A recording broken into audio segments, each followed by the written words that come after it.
right, ladies and gentlemen, how are you guys doing today on this Tuesday, December the 28th, 2021? Thank you for joining me here tonight for another metallic episode of Music of Destruction.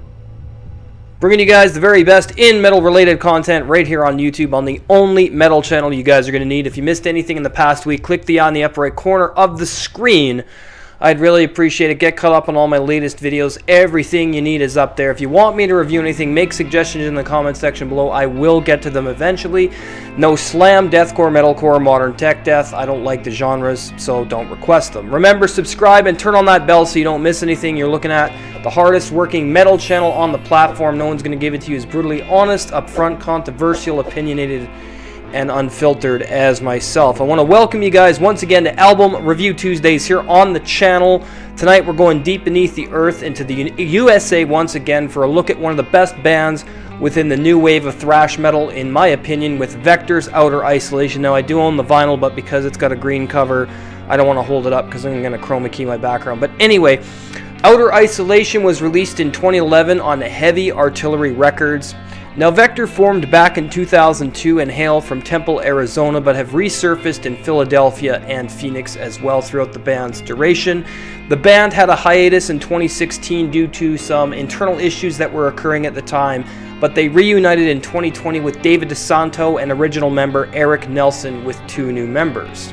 The lineup on Outer Isolation is as follows. We have David Disanto doing vocals and guitars, Erik Nelson on guitars, Blake Anderson on drums, and Frank Chin handling the bass.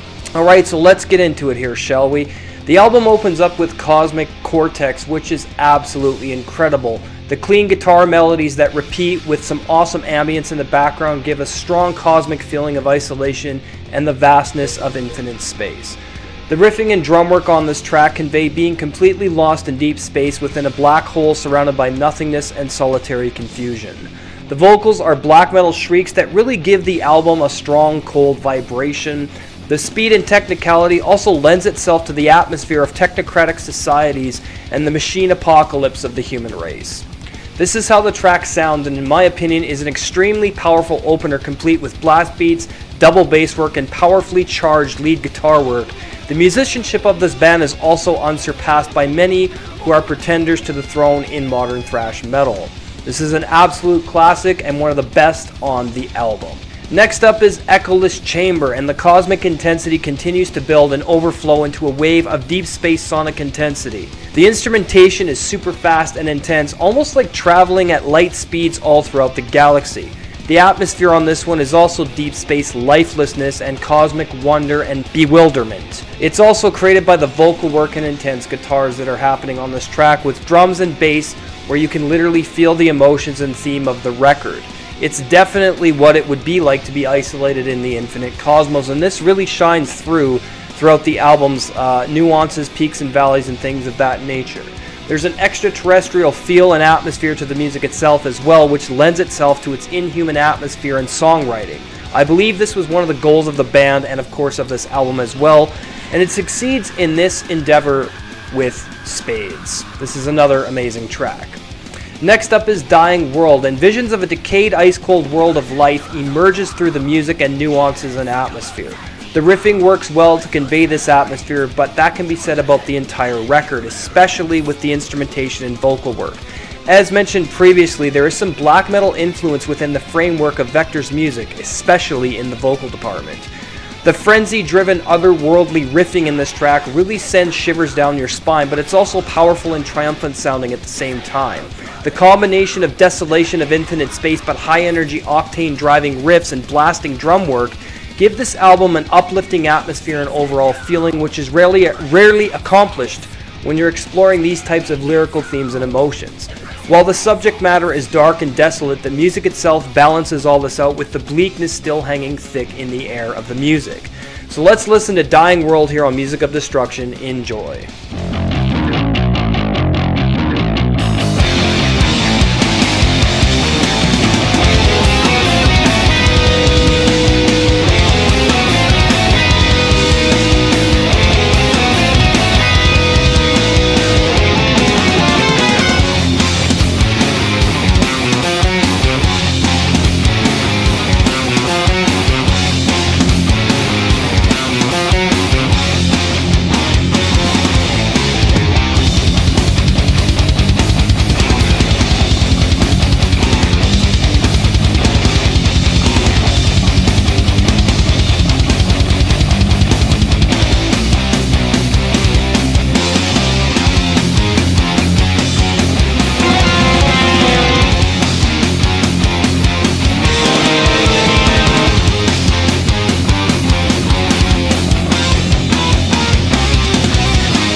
And we are back, and yeah, this is another amazing track on the album. Next up is Terrestructural Minds, and this is another intense blasting thrash metal affair with soaring guitar riffs and some of the fastest playing I've heard on the album yet. It's hard to believe how incredible these musicians are as well. Now the drums are low-ended and the production is clean but not too clean. This is good sounding thrash metal that still has some dirt in it. This is a powerful song full of peaks and valleys with infectious melodies and brutal double bass and blast beats that will satisfy even the most extreme thrash metal freaks. The atmosphere on this one paints visions of a technological world bent on manufactured stability and inhuman dominance. It's certainly not coincidental because bands have been writing about the central AI takeover for years. And here we are in 2021 with the elites literally trying to enslave us within this technocratic-driven system where everyone is under surveillance and merged with a central AI. Think back to when Voivod was writing about this. Well, Vektor are their natural successors, and a lot of their music centers around these themes. This is another amazing track. Next up is Venus Project, and this one has some really odd otherworldly guitar work that instantly gives it a very alien feeling, like exploring a distant planet and world where nothing is familiar. The whole vastness of the universe comes crashing down into your psyche, and the guitar work is hypnotizing and complex. Also very hook-inducing and memorable, however, beyond words. And the Voivod worship is here, but certainly not what the whole band is comprised of. They have their own sound and ideas behind this music and themes as well.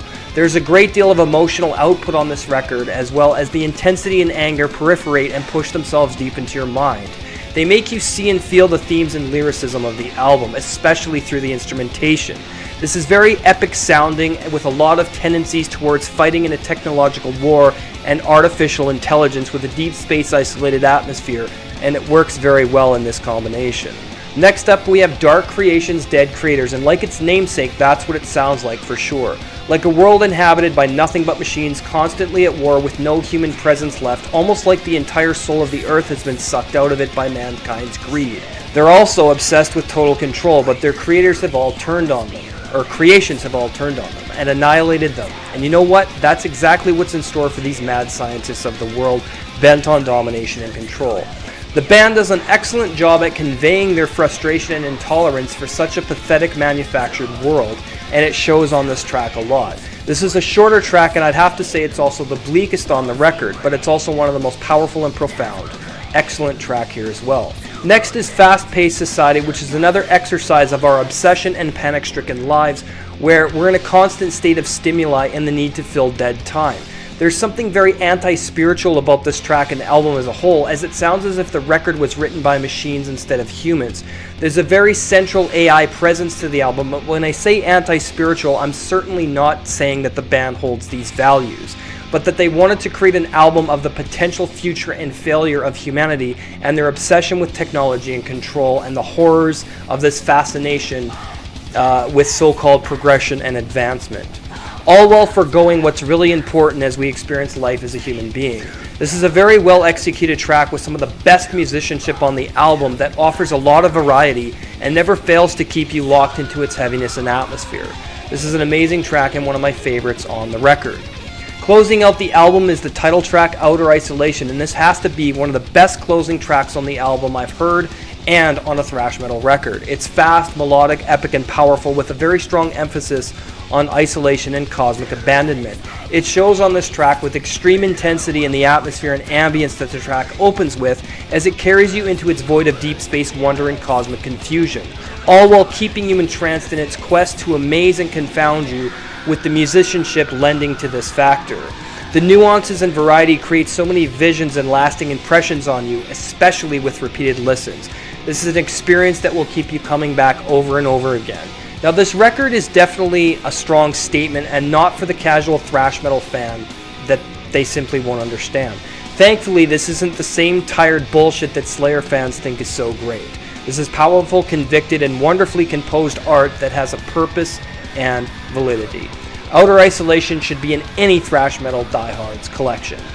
The final verdict for Outer Isolation from Vektor is getting a 10 out of 10, and this is one of my favorite thrash metal albums of all time, especially in the new wave of thrash, and I think this is something you guys are going to want to definitely purchase if you don't already own it. I highly recommend it.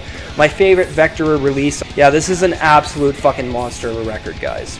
Alright, so there you have it, another album review in the books here on Music of Destruction. Hope you guys enjoyed the premiere. If you're new, hit that subscribe button, turn on that notification bell. Teespring.com/music-of-destruction for merch there. Bonfire.com/store/music-of-destruction. Got some new designs going up in the next few days. Girlfriend's been working on some more there as well. Thank you so much to Janelle.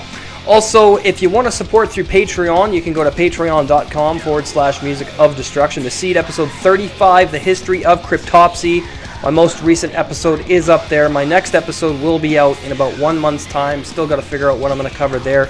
But yeah, $5 a month gets you lifetime access as long as you're a pledge member to this exclusive content. Now, Colton, James, and myself have completed our first movie review of Alien, so make sure you head on over to Beyond the Big Screen Movie and Game Review. He also does game streams there. We're going to be doing game reviews as well, but we're going to be working on Aliens from 1986. Our full in-depth review of that is coming very soon, so head on over there and subscribe. As always, I want to thank you guys for watching tonight. Like, comment, subscribe, share this video. Have an awesome night. We'll see you guys for Album Ranking Wednesdays. Take care.